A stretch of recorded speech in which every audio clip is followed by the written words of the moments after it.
मैं नहा धोकर सब्जी लाने निकली थी। सुबह सुबह काफी सब्जी वालों की भीड़ थी। इसी बीच मेरी मुलाकात सीमा भाभी से हो गई। वे भी सब्जी खरीदने निकली थी।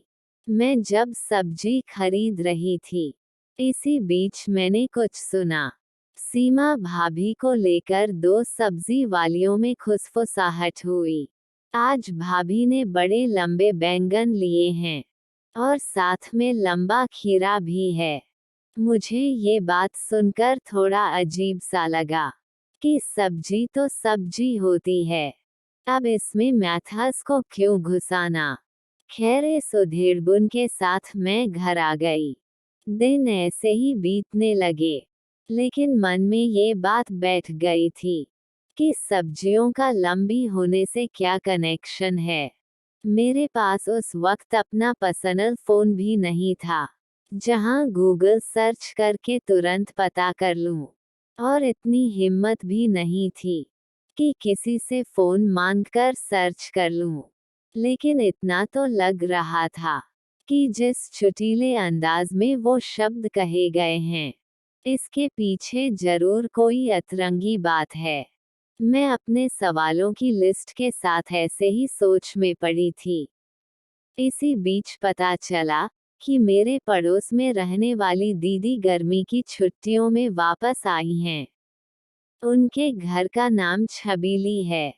मैं और दीदी एक दूसरे से कई सारी बातें शेयर किया करते थे, लेकिन आगे की पढ़ाई के लिए वे बाहर चली गईं और हमारा संपर्क टूट गया था। कभी कभी उनकी माँ से उनका हाल चाल पता चल जाता है, लेकिन बात किए हुए कई साल गुजर गए थे। हमारे बीच उम्र की दीवार केवल शब्दों में है। ऐसे हम बिल्कुल सहेलियां हैं, क्योंकि 1-2 साल का फर्क हम दोनों के मिलते ही मिट जाता है। उनके आने की बात सुनकर मैं बहुत उत्साहित थी, इसलिए उनके आते ही शाम के वक्त उनसे मिलने पहुंच गई। चूंकि वो पहली बार अपने कॉलेज की छुट्टियों में वापस आई थीं, इसलिए बहुत कुछ सुनना और सुनाना भी था। जैसे ही हम दोनों मिले, ऐसा लगा किसी ने मनोरम संगीत छेड़ दिया हो। हम दोनों छत पर बैठ गए और इधर उधर की खूब बातें करने लगे। इसी बीच मैंने उनसे पूछा, अच्छा छबीली दी, एक बात कई दिनों से मन में है, आपसे ही पूछ सकती हूँ, क्योंकि किसी से शेयर नहीं कर सकती। हाँ, बोलो ना ज्योति। उनसे सहमति मिलते ही मैंने कहा, आपको पता है, उस दिन मैं सब्जी लेने गई थी, तो वहीं सीमा भाभी आई थी।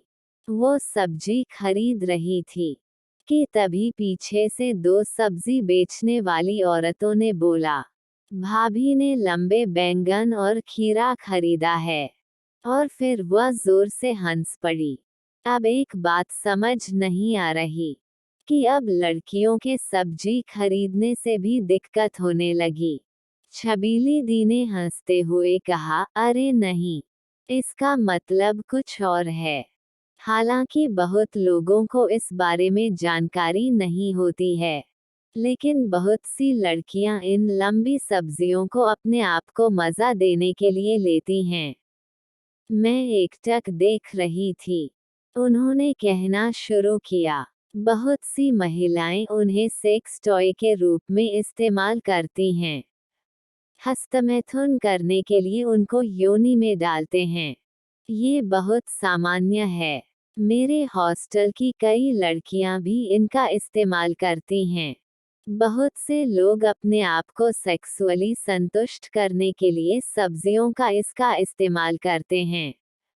रुक, मैं तुझे दिखाती हूँ। ये देख। इसके बाद उन्होंने मुझे अपना फोन दिखाया, जिसमें कुछ वीडियोस और तस्वीरें थी।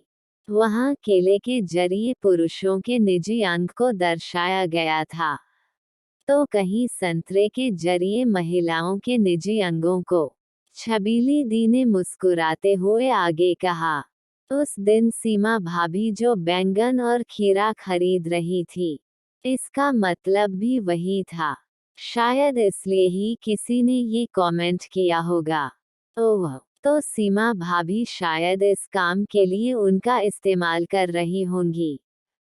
मैंने कहा, हमें क्या पता, हो सकता है कि सब्जी वाली ऐसा ही सोचती हूँ। सच तो सीमा भाभी ही बता सकती हैं। तुम उससे पूछना चाहती हो? नहीं, मैंने चिल्लाया और फिर हम दोनों ने हंसते हुए अपनी चाय खत्म की।